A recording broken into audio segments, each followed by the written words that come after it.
बंगाल में ये तुष्टीकरण की राजनीति ये आज से नहीं आदि से है और उसी के बल पर एक तरीके से चाहे बसु का शासन रहा हो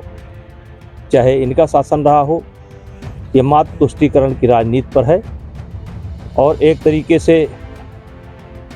जैसे अलगाववाद के राह पर चलने की कोशिश हो रही है और ये उचित नहीं है क्योंकि इसका असर पूरे देश में पड़ेगा। देखिए, बंगाल में जो कुछ भी हो रहा है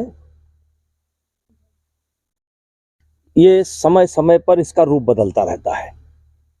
और ये केवल तुष्टीकरण की राजनीति है और वोट बैंक का सवाल है। और आज केंद्रीय कानून को चुनौती देने का काम हो रहा है, तो ये सिर्फ वोट बैंक की राजनीति है। और बंगाल में ये तुष्टीकरण की राजनीति ये आज से नहीं आदि से है और उसी के बल पर एक तरीके से चाहे बसु का शासन रहा हो चाहे इनका शासन रहा हो, ये मात्र तुष्टीकरण की राजनीति पर है।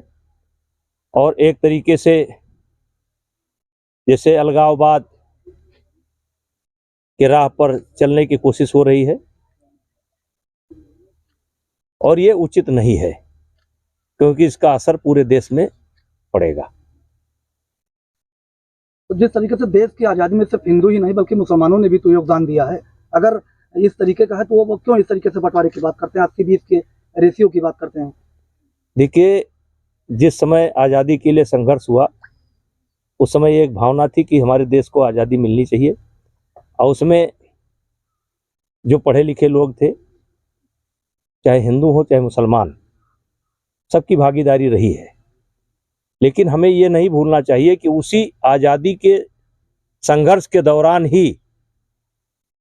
देश के बंटवारे की बात शुरू हो गई थी और जिन्ना जी का एक प्रस्ताव आया था और जिन्ना जी के बहुत बयान हैं, उसी आधार पर जो है देश का बंटवारा हुआ। लेकिन वो फार्मूला फेल हो गया क्योंकि बंटवारा तो हुआ, नुकसान हुआ, लोग मारे गए,